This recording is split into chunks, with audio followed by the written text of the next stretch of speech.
Cocon spirituel, le podcast à la lumière de nos lectures. Là, on rentre dans la phase de déconstruction des préjugés Oui. autour du voile.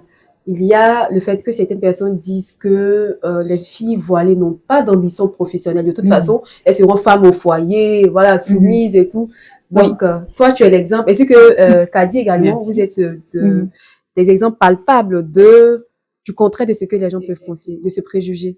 Pourquoi je parlais déjà au début de la personne ne change pas en elle, elle ne change pas complètement. C'est-à-dire que tu es toi, tu as tes défauts, tes qualités, mais en même temps tu espères t'améliorer. Et tu viens également avec tes ambitions.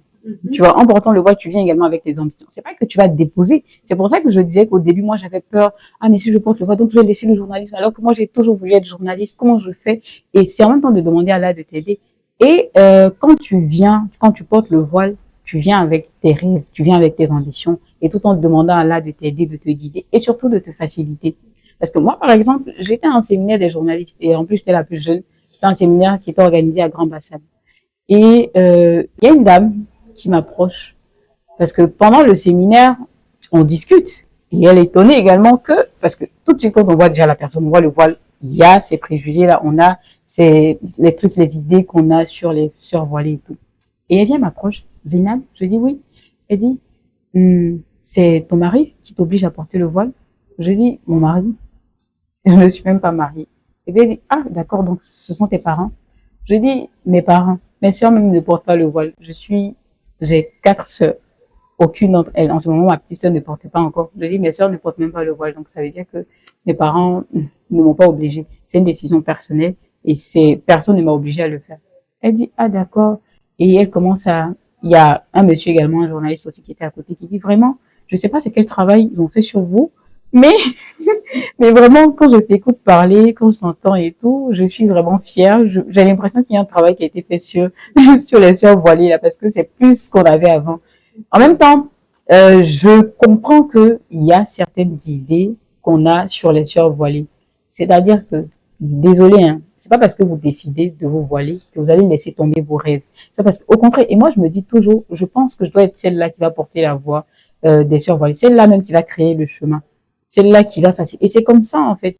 Quand on prend Martin Luther King, quand on prend comme Nelson Mandela, quand on prend Félix Houphouët-Boigny, quand on prend toutes ces personnalités-là, il y a eu déjà un chemin qu'ils ont créé pour les autres. Aujourd'hui, ils deviennent des héros. Et c'est comme ça. Nous, à notre niveau, c'est pas parce qu'on a décidé de se voiler qu'on doit laisser tomber nos ambitions. Parce que si on décide justement de laisser tomber, qui va nous représenter à l'Assemblée? Pour qu'on puisse permettre, qui va nous représenter dans les écoles, dans les lycées? Qui va nous représenter, je sais pas, dans le ministère? Pour que justement on puisse se dire aussi, pour laisser les sœurs musulmanes, les enfants, les filles musulmanes porter le voile à l'école. Parce que c'est parce qu'on n'a pas de personnes pour nous représenter là-bas qu'aujourd'hui, les jeunes filles musulmanes, quand elles vont au lycée, elles sont obligées de retirer le voile.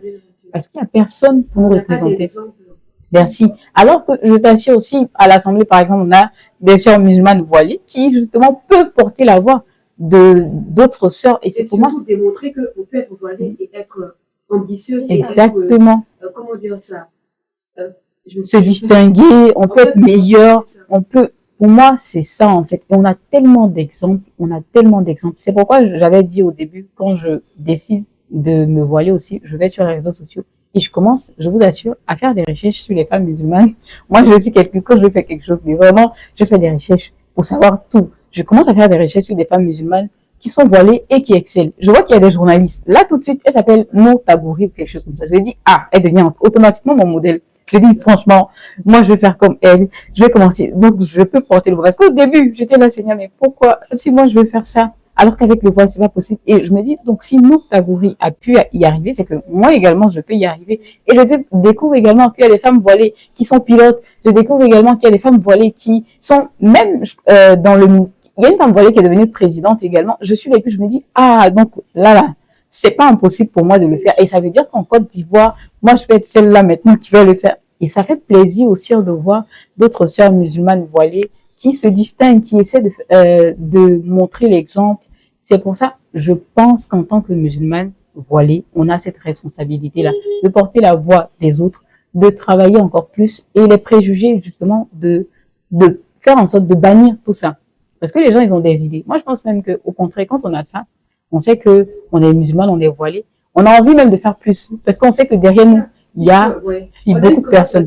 Exactement. Qu'on mette les bases pour que les autres puissent se suivre. C'est une obligation, finalement, pour nous. Et de nos jours, on parle plus de voile, femmes voilées, mais également celles qui portent le niqab, qu'on n'entend pas très souvent. Alors que ce sont comme tu l'as dit, on vient avec nos rêves, on vient avec nos ambitions. Ce sont des femmes qui sont bourrées de talent. Et Kadi, par son témoignage, on sait que elle a toujours aimé la décoration, elle a toujours aimé, voilà, faire des choses, des merveilles avec ses mains. Et son niqab ne l'a pas empêché de le faire. N'est-ce pas, Kadi? Bon, moi, comme Zénab, moi aussi, quand j'étais en troisième, mon rêve c'était de soit faire le journaliste ou être banquière. C'était mes deux rêves qui étaient là. Et quand je suis arrivée en seconde, on devait me mettre en C. Mais comme au catholique, on prenait plus où tu avais la moyenne. Mais si tu avais la moyenne dans les deux, on ne choisissait pas où tu te sentais à l'aise, mais plus où tu avais beaucoup de moyenne. Ils ont préféré me mettre en littérature. Donc, je me suis dit, c'est que je vais être journaliste. Et là-bas, déjà, avec le voile, on me fatiguait. On me fatiguait beaucoup. Même quand je vais faire mes prières, on m'empêchait de faire mes prières et tout, mais je n'abandonnais pas. Et puis, je leur montrais aussi que ça ne va pas m'empêcher d'être la meilleure de ma promotion et tout. Donc, je faisais tout jusqu'à ce que je quitte le catholique, je vais à l'université. Quand j'arrive à l'université, je fais la communication parce que je voulais faire le journalisme. Et il y a des gens, des frères qui étaient autour de moi qui me disaient non, avec le voile simple, même tu vas faire le journalisme, bon, c'est pas trop intéressant et tout. Ok. Je vais en licence 2. On me dit la même chose. Parce que c'est à partir de la licence 3, tu dois te décider pour la filière que tu dois faire. Donc, quand je suis arrivée en licence 2, j'étais toujours un peu bleu. Je me dis, qu'est-ce que je fais, qu'est-ce que je ne fais pas. Vu que c'est en licence 2, j'ai commencé à porter le niqab. Et peu de temps après, je me suis mariée. Donc, quand je me suis mariée, j'ai demandé à mon mari, qu'est-ce que je dois faire. Je vais faire le journaliste. Il y a le visage fermé, c'est pas possible encore du voir ici. Vu que nous sommes dans un pays laïque et puis, sincèrement, c'est pas Là, on créera notre média où les femmes qui portent le niqab présenteront des émissions. Donc, vu que j'ai pas dit ça à mon mari m'a dit, c'est mieux, tu vas faire la communication, mais il faut te diriger vers une autre chose. Mais cette autre chose-là, fais ton effort d'être la meilleure là-bas. J'ai dit, ok, cette autre chose, c'était maintenant la communication pour le développement. Et quand je suis arrivée en licence 3, que je suis allée faire le cours, la première année, j'ai échoué et je ne sais même pas pour quelle raison j'ai échoué. Parce que j'ai composé. Et toutes les personnes avec qui j'ai fait, c'était pendant le coronavirus, toutes les personnes avec qui j'ai fait ont toutes validé. Et j'ai pas eu de problème au fait. Donc je comprenais pas. Mes notes aussi ne sont pas sorties. J'ai fait tout, j'essaie de chercher mon bulletin, c'est jamais sorti. J'ai commencé à faire le cours, j'ai commencé à aller, alhamdoulilah, c'est passé. Mais à l'école même déjà, avec les professeurs, on me fatiguait. Les professeurs aussi avec le niqab, à tout moment, ils vont parler. Toi, tu as le visage fermé. Quand tu vas venir faire les compos là, tu ne vas pas venir composer. J'ai dit, c'est pas un problème. J'ai dit, monsieur, l'heure des compos, c'est pas un problème. Je vais laisser ça comme ça. En plus de cela aussi, quand je sortais avec mes soeurs, ou que je partais essayer de faire un travail, ils me disaient, non, avec le niqab, c'est pas possible. Avec le voile, c'est pas possible. Faut laisser le voile. Soit tu laisses le voile, soit tu laisses le travail. Donc, je me suis dit, bon, rester comme ça va pas m'arranger. Je vais commencer à faire quelque chose. Et c'est dans ça, maintenant, je me mets dans la décoration. Dans la décoration, je suis à l'aise. C'est moi, je fais le contrat avec qui je veux. Dans le design également, je fais le contrat avec qui je veux. Mais pendant que je suis dedans aussi, j'essaie de faire d'autres choses à côté. Des bricolages, même quand un maçon fait quelque chose, pendant que je suis en train de faire le design d'une maison, je vais aider ces personnes-là pour savoir tout ce qu'ils font.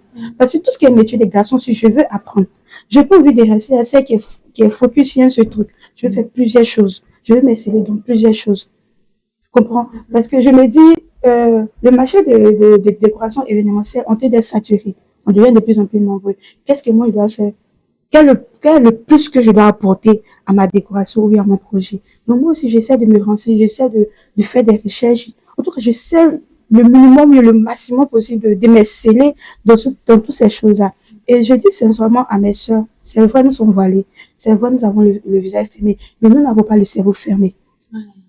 Nous avons beaucoup d'opportunités. Il faut explorer, tous ces côtés. Il ne faut pas dire, bon, moi, je vais aller à l'école, bon, ça là, il y a un métier, ça là, et c'est pour faire encore. Non. Si tu ne peux pas faire ce métier, tu peux faire notre métier. Lève-toi, va te battre. Mon mari, alhamdoulilah, avant mon mariage, j'ai jamais manqué de quelque chose. Mon père m'a toujours donné ce que je voulais. Également dans mon foyer, wallahi, je ne me plains pas de mon mari. Tout ce que je lui demande, il fait pour me donner. Mais j'ai pas envie d'être la femme qui est là. bébé, donne-moi de l'argent. Mon vertu est pas d'objet. Non. Je veux me lever aussi, faire des cadeaux à mon mari. Je veux me lever aussi, faire des surprises à ma belle famille. C'est pas un raison de coucher à la maison ou un raison de la femme. Vas-y, je suis émerveillée. Vas-y.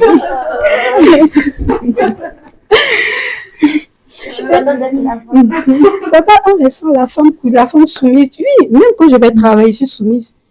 Je fais mes devoirs à la maison, je fais ce que j'ai à faire, je fais mon travail, je reviens, je m'occupe de mon mari, je vais me coucher.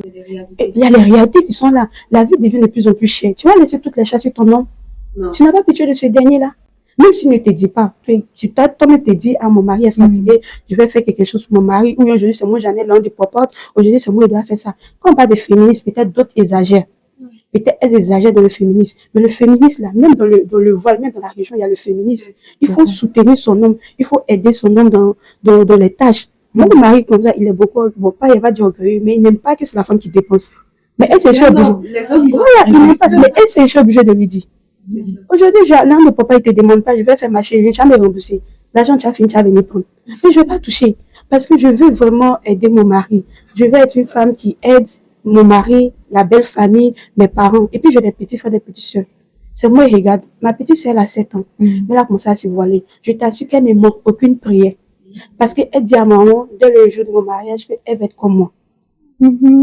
Parce que ça dépend de ce que les gens lui disaient de moi. Tu vois, ça dépend de ce que les gens... Il y a certaines sœurs, je ne les connais même pas. À Divo, elle m'appelle, Tante Kadi Diara Leba. J'ai dit, oui, c'est Kadi Diara. Eh, ils ont tout le monde parlé de toi ici, là. Je veux juste te connaître, je vais regarder, il n'y a pas de souci. Donc, on garde des contacts. Impacter positivement. Exactement. C'est notre but, au fait. C'est notre but. Nos sœurs d'avant n'ont pas compris ça. Mais nous avons compris ça. Et nos parents nous ont mis à l'école, c'est pas pour rien.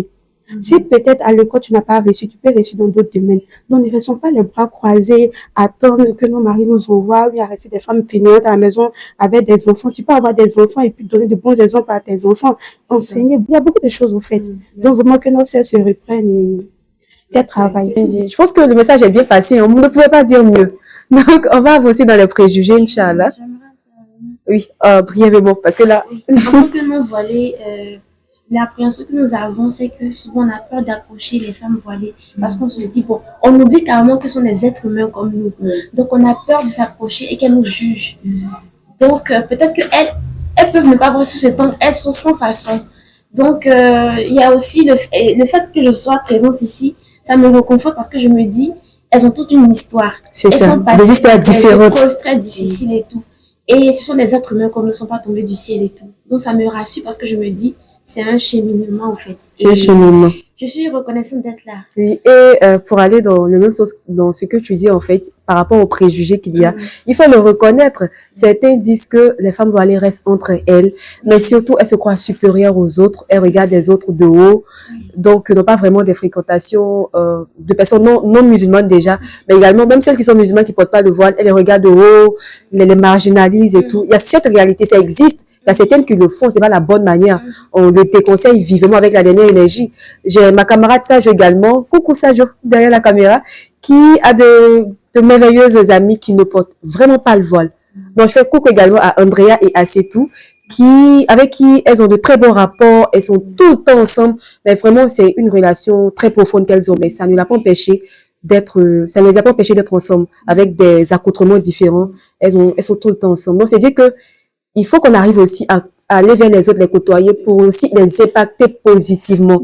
Parce qu'il ne s'agit pas de fréquenter les autres et puis qu'après, on change nous-mêmes. Je crois que dans l'épisode avec Ahmed Saïd, on l'a dit, souvent on aimerait changer les autres, les amener à l'islam, mais quand on n'est pas assis véritablement au niveau de la foi, faut pas se lancer au risque de régresser soi-même. Donc, il faut s'armer de courage, demander à Dieu de nous faciliter pour qu'on puisse amener les gens vers la voie, par le bon comportement surtout, qu'on montre l'exemple. Donc, effectivement, ça existe, ces préjugés, le fait que, en même temps, ce ne sont pas des préjugés, ça existe, comme je le disais, à certains niveaux, des femmes qui regardent d'autres de haut, qui les marginalisent et tout. Vas-y, tu voulais parler. Moi, comme j'ai dit, j'ai toujours été parmi les non-musulmans et même des musulmanes qui ne se voilent pas. Mais je suis quelqu'un de beaucoup câline, je suis quelqu'un de beaucoup affectueuse. Donc, j'ai jamais montré la différence. Je peux te parler de la religion, je peux te parler du voile. quand le moment est bien précis, je te parle du voile, je te dis, ah, vraiment, porter le voile, c'est important, même au final, voilé. Et j'ai 2 amis voilés avec qui je me promenais beaucoup, autant quand je ne filmais pas le visage, qui m'aimaient tellement, elles avaient décidé de se convertir. Et après, on s'est perdu de vue. Quand c'est repris de vue, elles sont devenues assez grandes, donc finalement, elles ont changé. Mais il y a une, par contre, elle est restée, elle se convertit, elles sont jumeaux. Parce que je leur ai pas montré que comme tu es chrétienne, comme tu es non voilée, donc tu es comme si tu es comme ça, jamais en fait. Parce que moi également, j'aime pas comme les gars de haut. Mais parmi nous-mêmes, les voilés, entre nous là, sincèrement, tu peux arriver, tu lances la salam, elle a du mal à répondre même ta salam. Ce sont des trucs qui arrivent, je sais pas pour quelle raison elles le font. Quand tu es à Bobo, tu te promènes, les sœurs sont là et puis elles te voient, hein, quand tu lui lances la salam, elle est confiée, elle est partie. Souvent, ça fait mal. Et je me dis, peut-être elles n'ont pas réellement compris la règle, je m'en fais. Parce qu'avec cette attitude-là, tu ne vas que éloigner les gens de ça, au fait. Oui, et ça va encore dans le sens contraire au fait que les gens disent que les filles voilées sont des saintes. Elles n'ont pas droit à l'erreur, elles sont parfaites et tout. Alors que ce comportement, par exemple, n'est pas digne d'une musulmane. Ça prouve que d'abord, elle est humaine, elle est musulmane, elle est humaine, elle est femme avec ses défauts, ses qualités et tout. Donc, c'est pas une bonne attitude qu'on doit tenir. C'est-à-dire que on peut être voilé et puis ne pas réussir à travailler sur certains comportements, mauvais comportements et voilà, donner une mauvaise image en retour. Donc, on va aller dans ce taux de préjugés. On va, voilà, entrelacer les deux préjugés là et déconstruire en fait pour dire que elles ont droit à l'erreur parce qu'elles sont humaines. Mais là où on doit leur tenir rigueur, c'est le fait qu'elles ont l'obligation d'être à la hauteur de ce qu'elles portent. Voilà, qu'elles doivent faire des efforts sur elles-mêmes pour éviter certains péchés. Exactement. Quand tu portes le voile là, comme vous l'avez dit, c'est une responsabilité. Et c'est le bon exemple que tu dois montrer. Et c'est vrai que la femme musulmane, elle est comme même les kafs, les non-musulmans. Nous avons le droit de commettre certaines erreurs. Mais il y a certaines erreurs, en toute sincérité, je pense pas qu'une musulmane doit avoir ce comportement. Une musulmane qui se permet, par exemple, une chrétienne te parle, tu la boudes devant les gens parce que elle est comme si elle est mal habillée. Mais quel message tu véhicules, en fait? Le prophète sallallahu alayhi wa sallam n'a jamais été comme ça. Exactement. Moi, je me rappelle, il y a une seule voilée qui était là-bas, qui était beaucoup proche de moi. Et bizarrement, avec ses colocs, il n'y avait pas de causerie, il n'y avait pas de... C'est moi, je suis venue faire quelques jours avec elle avant mon mariage. Je vois qu'elle est bizarre avec les colocs. Moi, par contre, je m'attendais à tout le monde et je mangeais dans ma vie de tout le monde. Je rigolais avec elle tout. Donc, finalement, elle tout elle m'a aimé. Mais la sœur, par contre, ça n'allait pas. Et un jour, Allah l'a éprouvée. Elle est tombée gravement malade. Ou elle allait peut-être même partir de l'autre côté. Et tu ne causes pas avec les autres, comme les autres l'ont fait. Et heureusement qu'il y a une qui avait mon numéro. Parce que le fait qu'on était tout ensemble, je rigolais avec elle, elles ont vu une autre facette des femmes voilées. Elle dit, sincèrement, elle n'aimait pas les femmes voilées. Et elle les musulmans, mais elle voulait pas se voiler. Parce que les femmes voilées, elles se comportaient très mal. Oui, quand tu vas à la mosquée, elles te voient arrêter, elles vont s'arrêter de l'autre côté. Mais avec moi, c'était le contraire. Donc, elle a pris mon numéro. Et alhamdoulilah pour la sœur d'ailleurs. Elle a pris mon numéro, elle m'a appelé, elle dit, ah, ta sœur là, ça va pas, elle est couchée ici. Elle chauffe juste quand même, elle vomit seulement. Il dit, ah bon, il dit, envoyez-la à l'hôpital. Mais elle fait comment? Il dit, pardon, faut l'envoyer à l'hôpital, envoyez-la à l'hôpital, je vais vous appeler.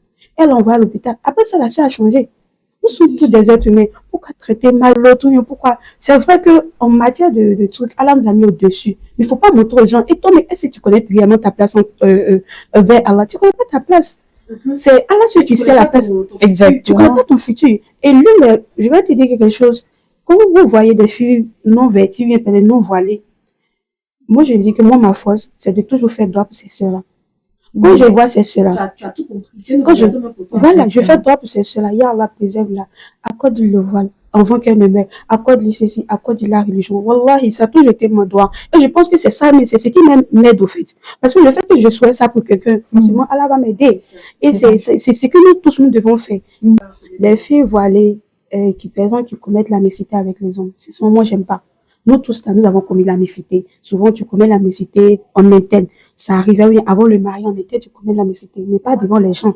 Le fait qu'on se mélange. Homme-femme se touche, ou bien, toi, c'est ton frère en Allah. Mais devant la télé, ou bien devant les gens, tu fais, quel message tu véhicules? Nous tous, on sait que c'est pas ton frère.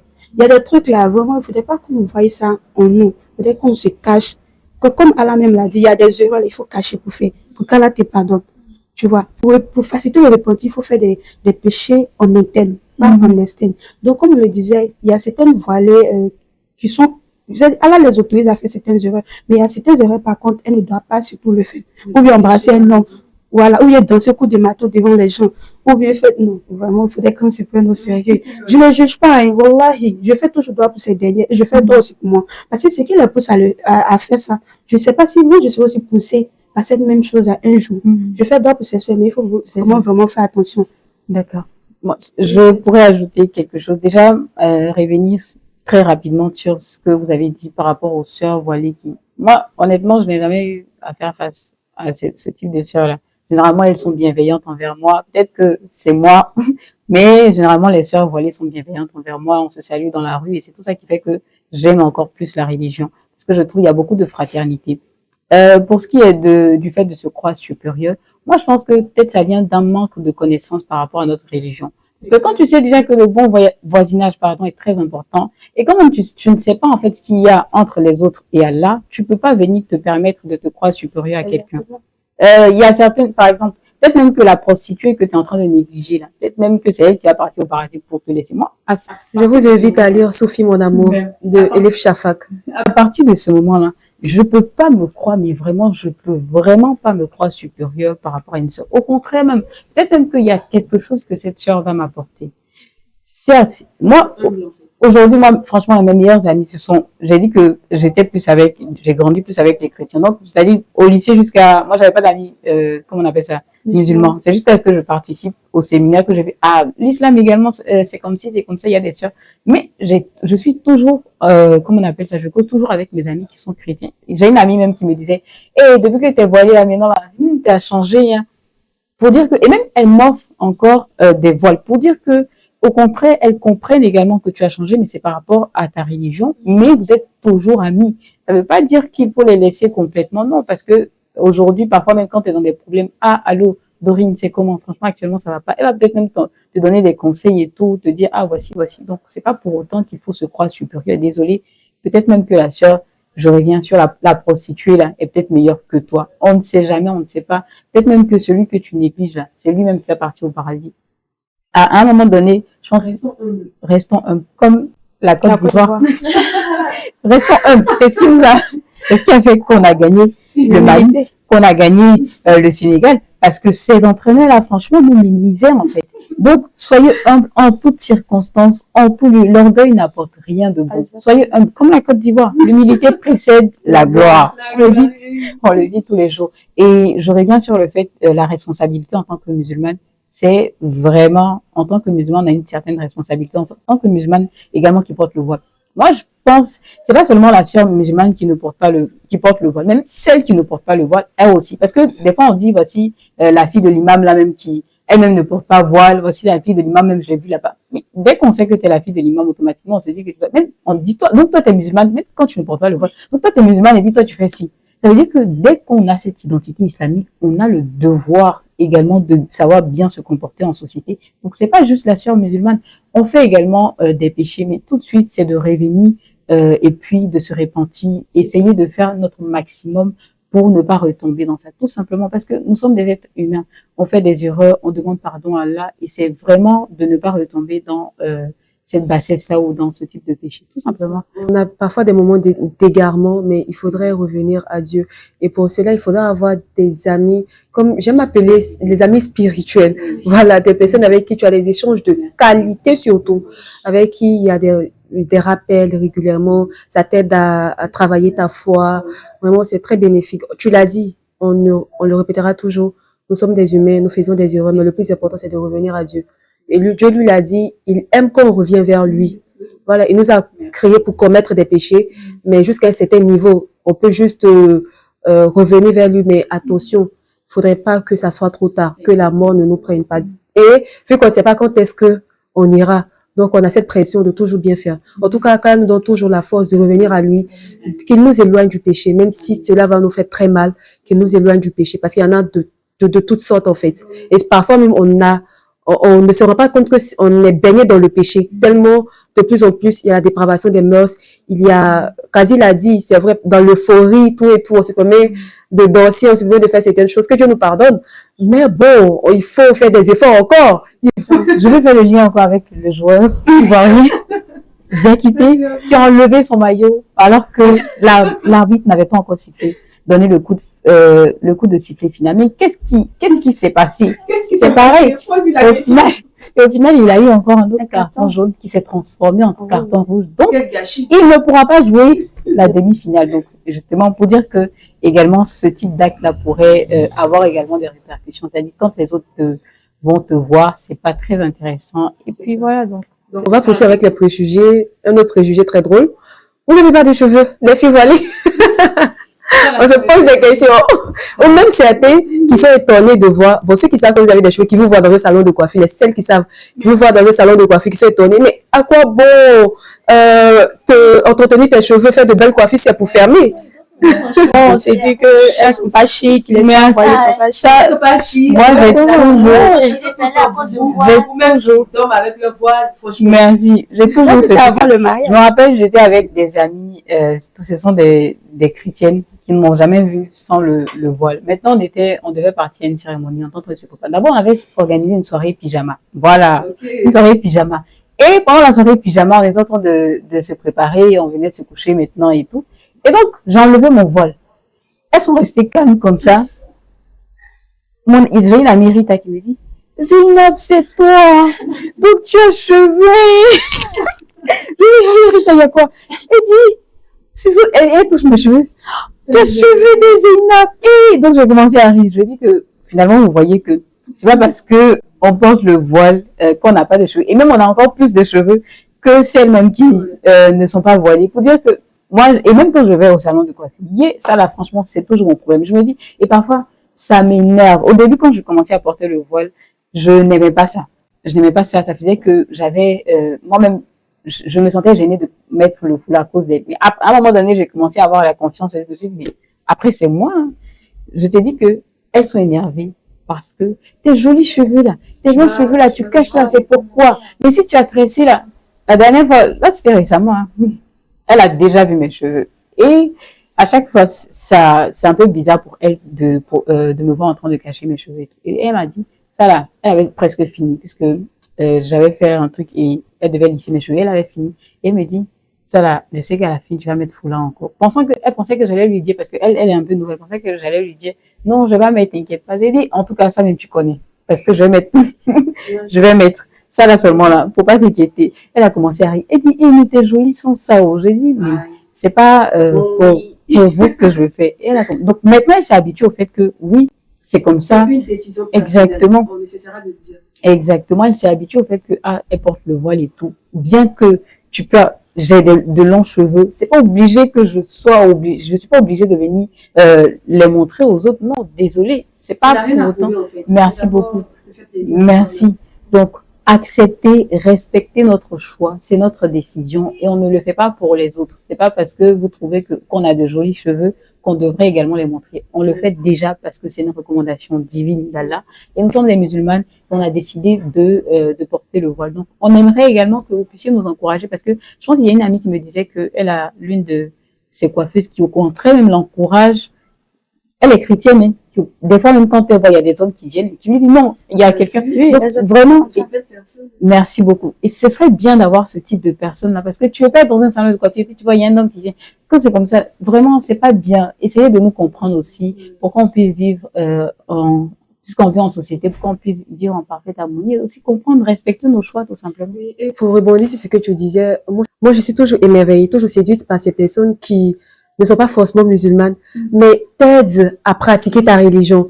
Par exemple, quand tu vas acheter à manger et que il y a de la viande de porc qui risque de se retrouver dans ton assiette, les filles elles te préviennent pour te dire non, c'est la viande de porc. Ou bien, quand tu veux, par exemple, le salon de coiffure, elles font tout, quand il y a un homme qui vient, elles font tout pour que tu caches. Vraiment, ce sont des anges, j'ai envie de dire. Ce sont des personnes merveilleuses, en fait. En tout cas, que Dieu les récompense et qu'il soit satisfait de ces personnes, on ne sait pas. Pour vous rejoindre sur ce point, une fois sur mon voile ma pudeur, j'ai fait dédicace à mes deux amies chrétiennes. Et la première, elle s'appelle Mathilde, avec qui j'ai fait la seconde et tout. J'étais tellement à faire les prières aux heures que lorsque je vais quelque part, ou bien même je vais chez elle, ou pendant que je vais quelque part, j'oublie, elle avait toujours son pagne. Elle déposait, il faut prier. Ou bien quelle est l'heure de la prière, que peut-être moi j'ai pas le téléphone pour voir l'heure de la prière. Elle dit, Kadi, mais les 13 heures, tu n'as pas encore prié, il faut te lever, tu as prié. Je me dis, je vais prier. Et la deuxième qui a 5 frères, qui s'appelle Flore, elle, vraiment, cette fille-là, qu'elle a la guide, au fait, qu'elle a lui accorde la religion. Cette dernière, dans Ramadan, moi que je partais au cours, j'étais entre la transit douane et puis les cours, avec d'autres cours. Cette dernière, quand je quitte, au cours, je viens trouver la fille me préparer. Elle a fait la bouillie, elle a fait tout. Elle ne gêne pas, hein. Mais elle nettoie la maison, tout. Elle dépose tout et puis elle m'attend. Elle dit, l'heure de la rupture, non, elle va chercher l'eau pour me donner. Comme si c'était moi l'homme et la femme. Au fait, la fille faisait tout son possible pour que je sois à l'aise. Et même quand les garçons venaient, t'as dit, il y a des garçons qui arrivent, il faut fermer ta tête. Tu vois. Au fait, elle veillait sur moi. Elle, Flore et Mathilde. Ce sont vraiment des anges. Et la fois passée, on parlait de ces gens de personnes, ces gens d'amis. J'ai peut-être voulu faire une dédicace. Et sincèrement, je ne les oublie pas dans mes prières. Je fais toujours des doigts pour elle, pour qu'Allah les guide avant qu'elle ne meure. Et pour venir aussi au projet concernant les cheveux. Moi également, j'ai beaucoup de cheveux. Et quand je vais dans les salons pour faire les cheveux, pardon, faut laisser ta tête comme ça. Il y a une qui est rentrée, elle était tellement belle. Quand j'ai vu la fille là, j'ai crié. On peut jouer comme ça.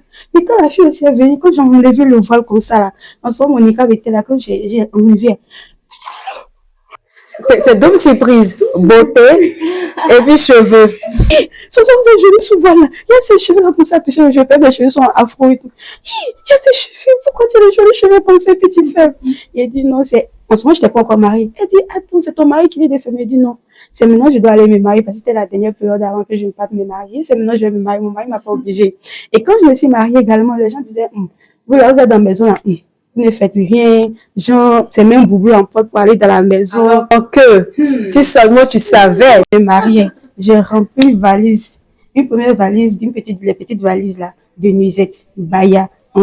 La deuxième valise, c'est pour les Cécile, les filles portent d'ailleurs pour éprouver nos maris là. J'ai tout acheté pour mettre dans ma valise. Et mon mari m'a aidé. Je lui ai dit, je vais être celle qui va t'aider à baisser le regard. Tu veux baisser le regard d'ailleurs, non? Achète tes choses pour moi, achète tes sexy pour moi, je vais ça. Et puis je lui montrais les photos.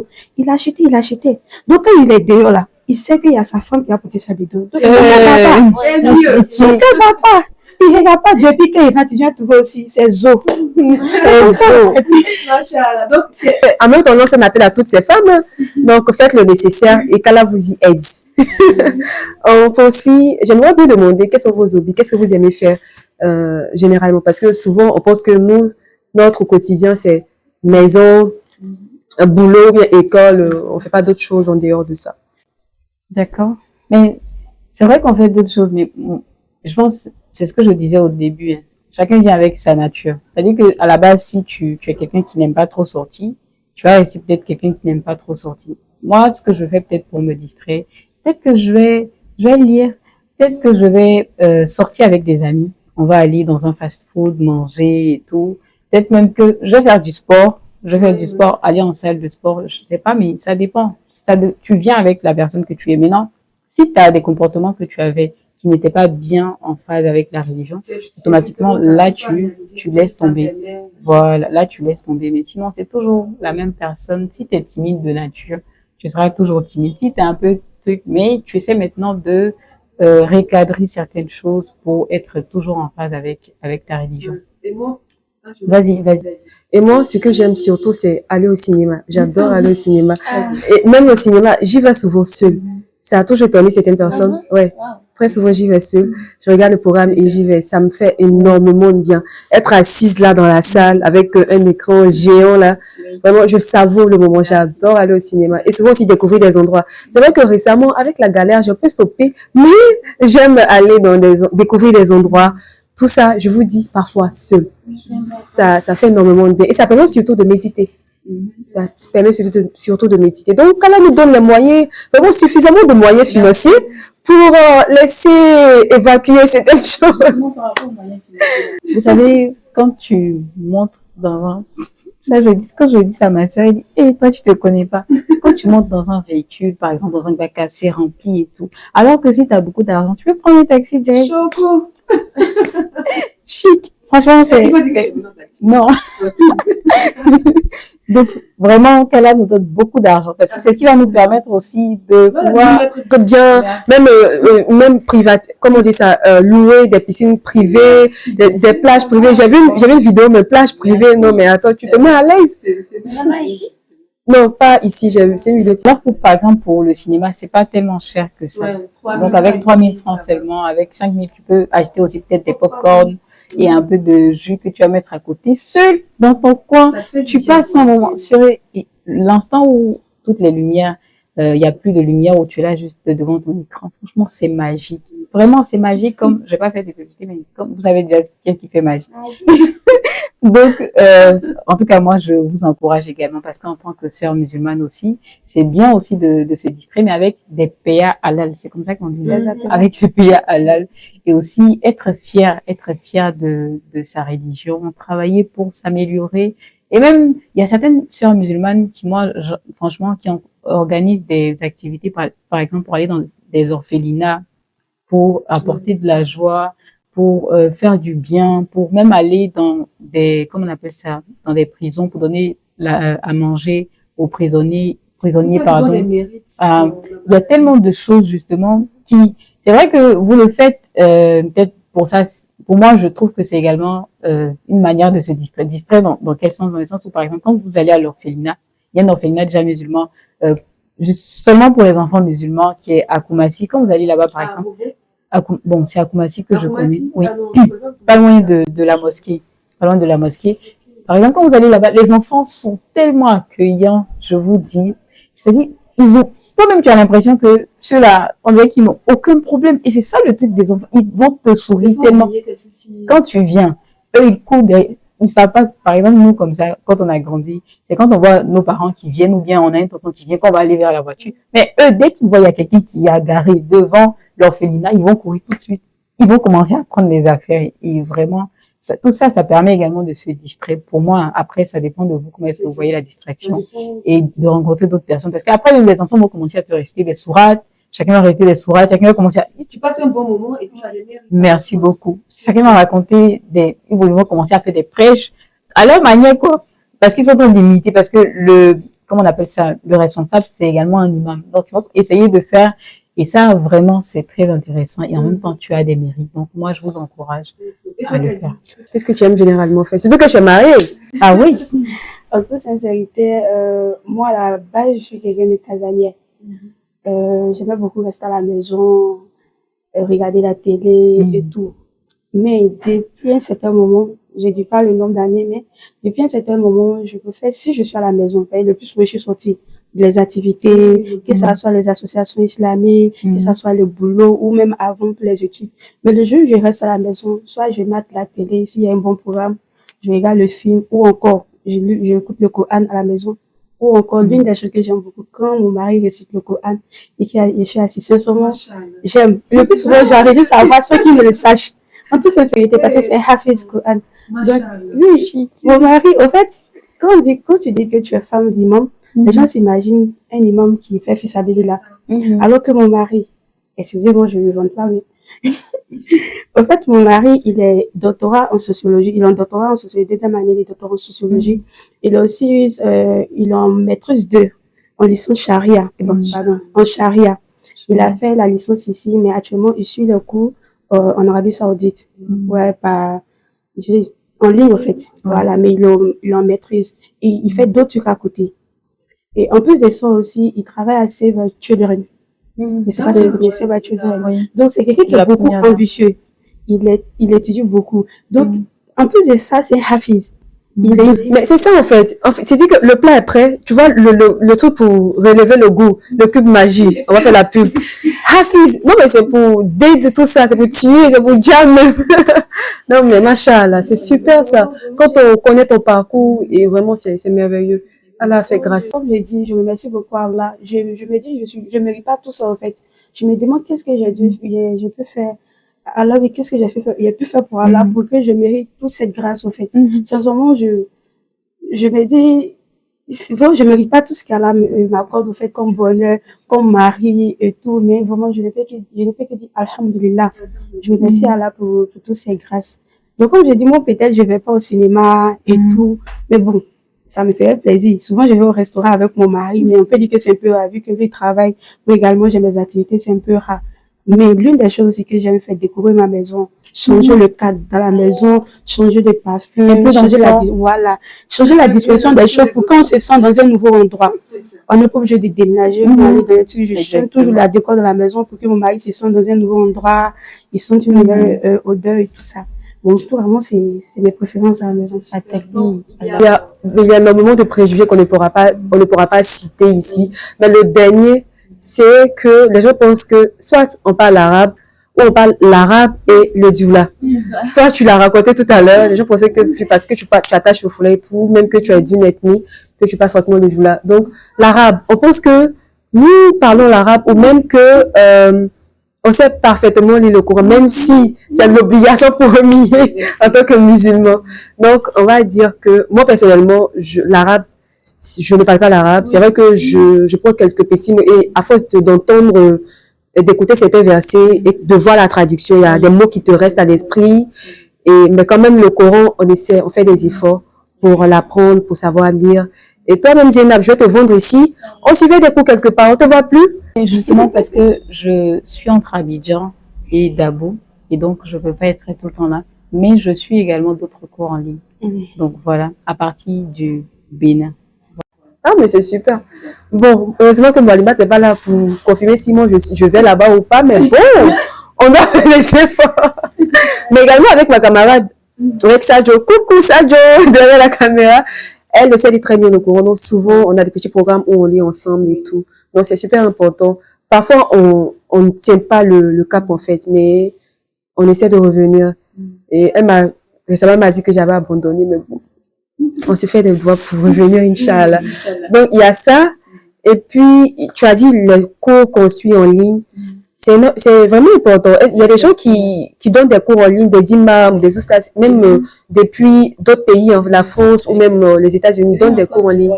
On peut faire la publicité, non? Il y a le CIFOD également, qui non seulement fait des cours en présentiel et des cours en ligne. Voilà. Oui, en tout cas. Voilà. Ça s'appelle comment déjà? Est-ce que je le connais pas? Attends, peut-être qu'on va... Oui, je le connais. Attends, je viens de voir. Donc, on termine. Comment on appelle ça? Donc, il y a le CIFOD, il y a plusieurs formations. Même. Il y a Ma vie avec le Coran. Voilà, merci beaucoup. Le centre, merci. Faudrait pas que je Où on prend les cours, là. Ce dont elle parle.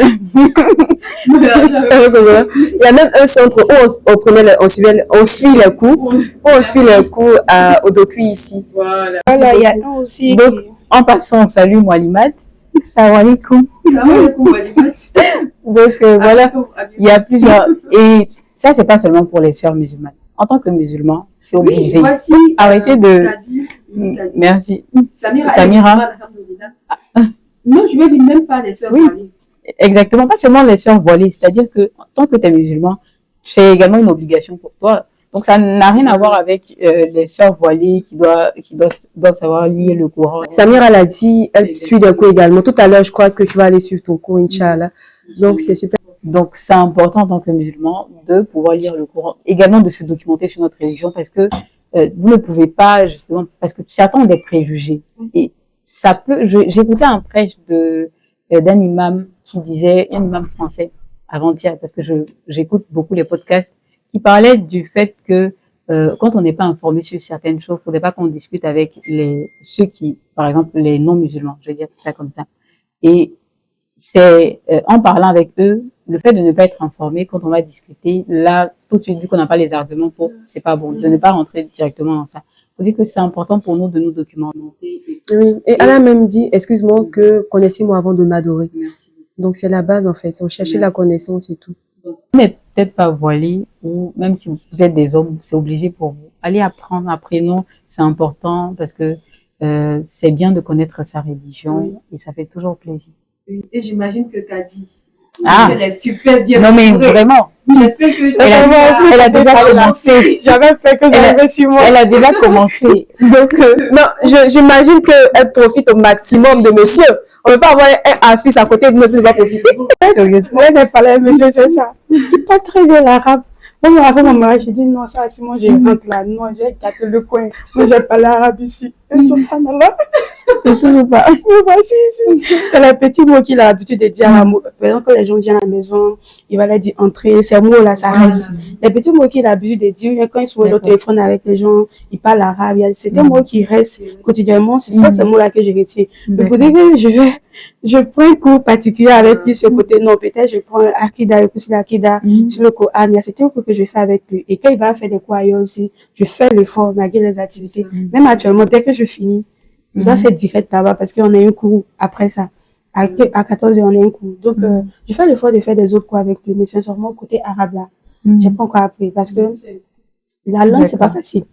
Les autres langues ne sont pas faciles. L'anglais, par exemple, je comprends quand on parle anglais, mais j'ai du mal à m'exprimer. C'est le fait que je travaillais, j'étais en contrat avec des gars qui parlaient beaucoup l'anglais. Ils se sentaient plus à l'aise en anglais qu'en français. Donc, avec ça fait que j'arrive maintenant à m'exprimer un peu mieux. Sinon, je comprends tout ce qu'on me dit en anglais, mais j'ai du mal à articuler les mots. Je fais des erreurs. Donc, c'est un peu qui me corrige. Bon, c'est pas le cas pour l'arabe. L'anglais, on a appris depuis la 6e.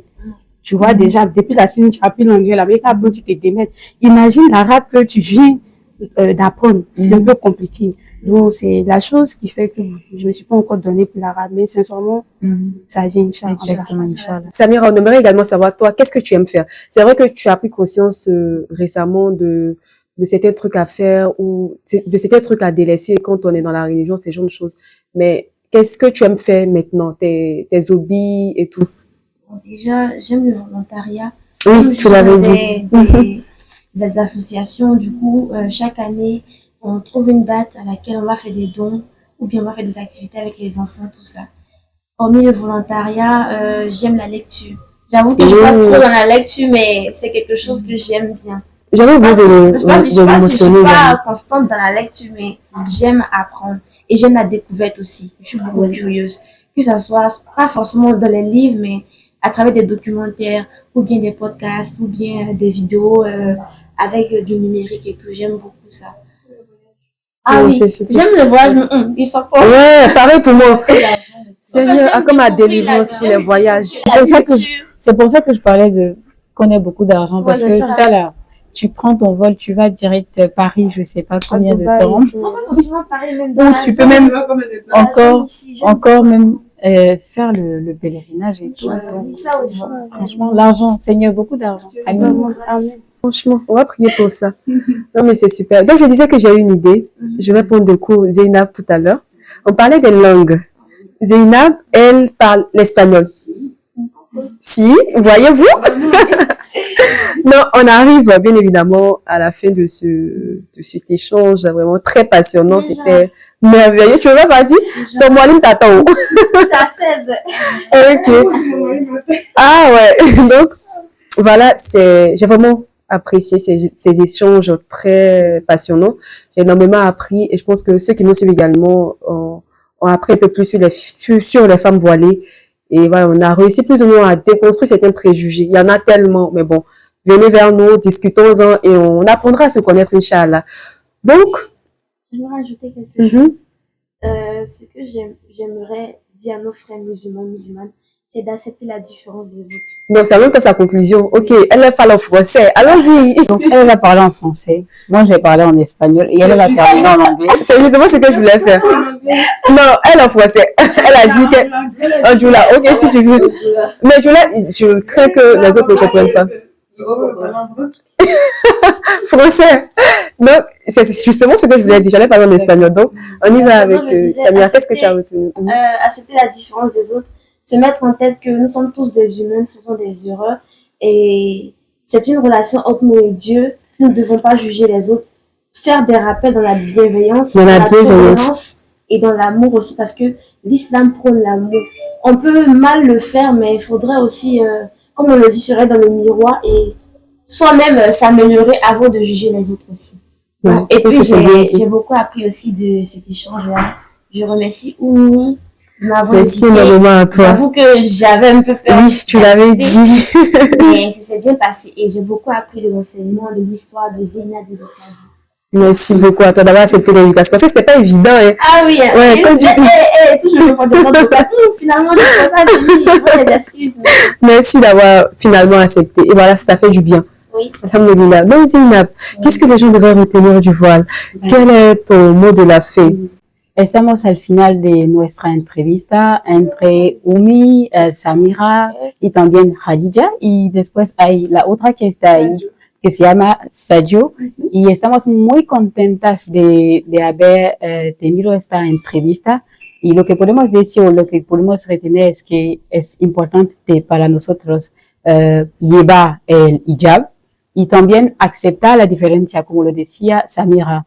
Es importante porque llevamos el hijab porque es Allah que nos ha dado esta recomendación. Entonces, para nosotros es muy importante, o para nosotras es muy importante llevarlo.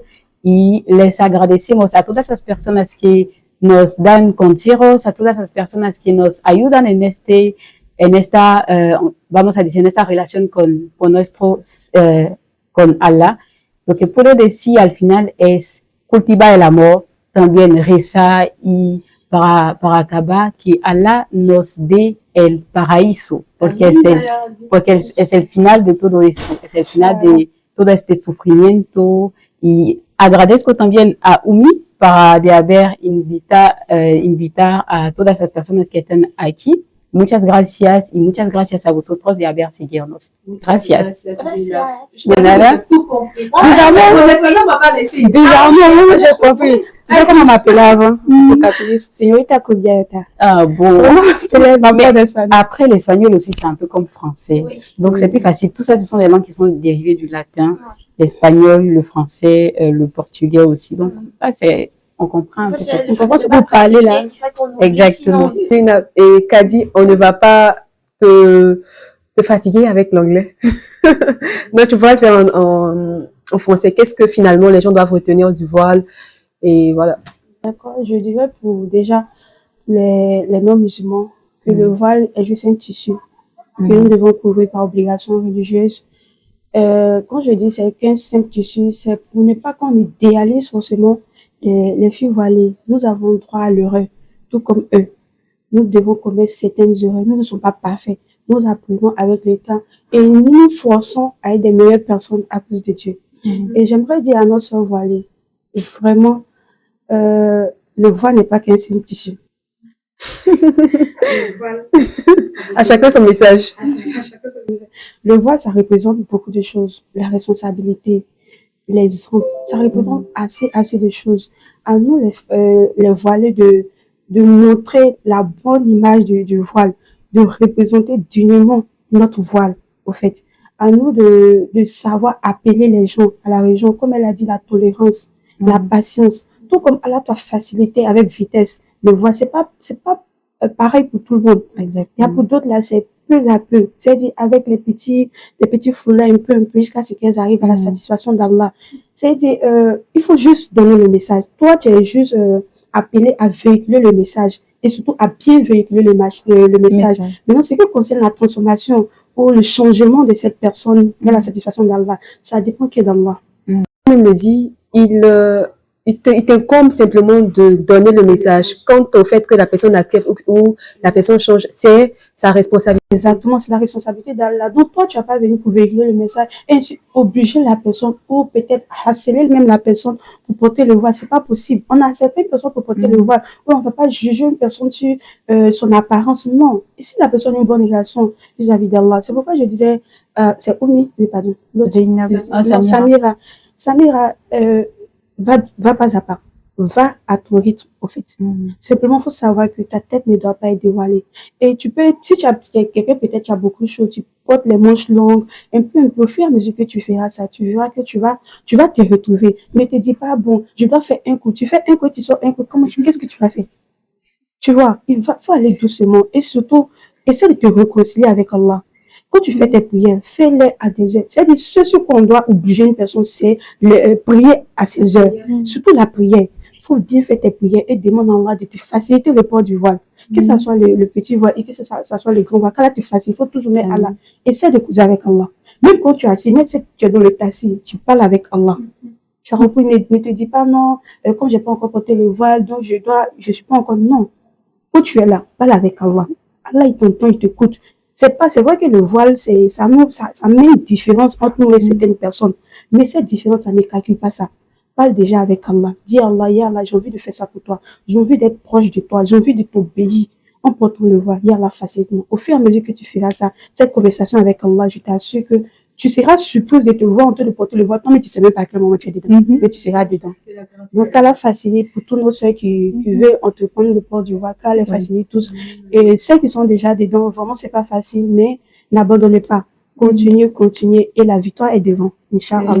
C'est tellement bien dit, je vais pas en rajouter. Ce que je vais faire plutôt, c'est de vous inviter à l'Hijab Day qui aura lieu le 24 février 2024 à l'université Félix Houphouët-Boigny de Cocody. Je pense que ça sera l'occasion de célébrer le voile, d'apprendre ensemble entre sœurs voilées, de partager nos expériences et tout, se motiver surtout, parce qu'on en a besoin. Donc, ceux qui sont curieux aussi, qui veulent apprendre, c'est l'occasion, certainement qu'on rencontrera des femmes voilées, inspirantes, vraiment des modèles, Inch'Allah. Donc, rendez-vous à l'université de Cocody pour ça.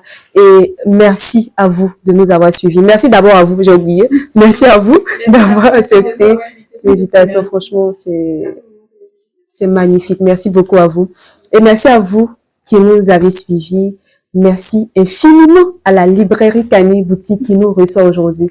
Donc, comme vous pouvez le voir, il y a des livres que pour vous, des livres sur la religion, pour apprendre la religion, sur le voile également.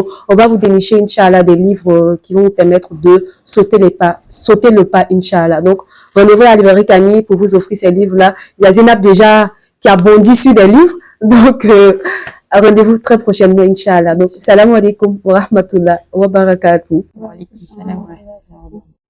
Cheese! Dieu merci! Focus spirituel, le podcast à la lumière de nos lectures.